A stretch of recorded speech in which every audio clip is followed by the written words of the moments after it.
हरे कृष्ण दोस्तों, मैं हूं अनुज शर्मा। समंदर किनारे एक गांव था। उस गांव में रहती थी सुखियां, भगवान श्री कृष्ण की अनन्य भक्त, ठाकुर जी की अनन्य भक्त।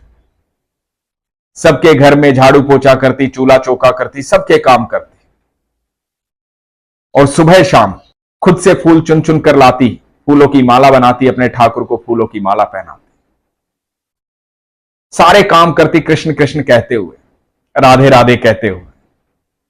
पूरे दिन सिर्फ मन में एक ही बात चलती थी, मेरे कृष्ण, हरे कृष्ण, राधे कृष्ण, कृष्ण कृष्ण, और कुछ नहीं। लोग पागल कहने लगे थे। जब भी जिससे मिलती, राधे राधे, कृष्ण कृष्ण, हरे कृष्ण, हरे कृष्ण, बस ऐसे ही रहती थी।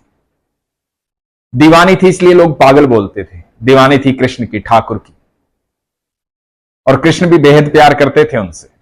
सुखिया भगवान श्री कृष्ण की इतनी अनन्य भक्त थी कि सब लोग कृष्णाबाई बोलते थे।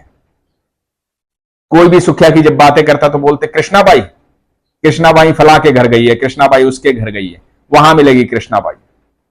तो एक दिन हुआ यूं कि कृष्णाबाई सो रही थी।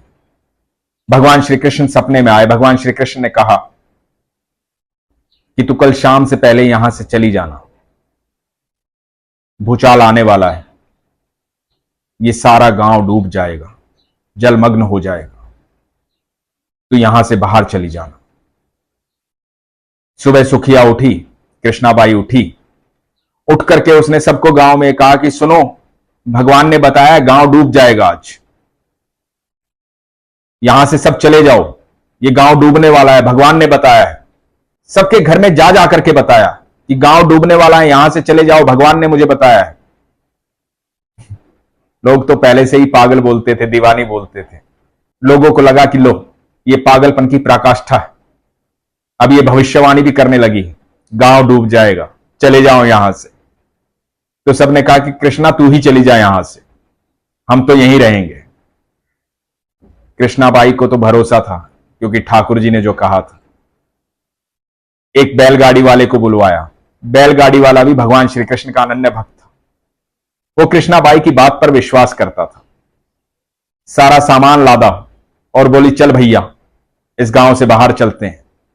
जब गांव से बाहर जा रही थी तो सब लोग उसका मजाक उड़ा रहे थे।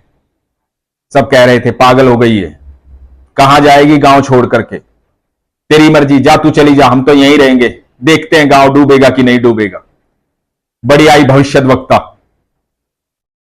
सीमा के पास पहुंचने वाली थी।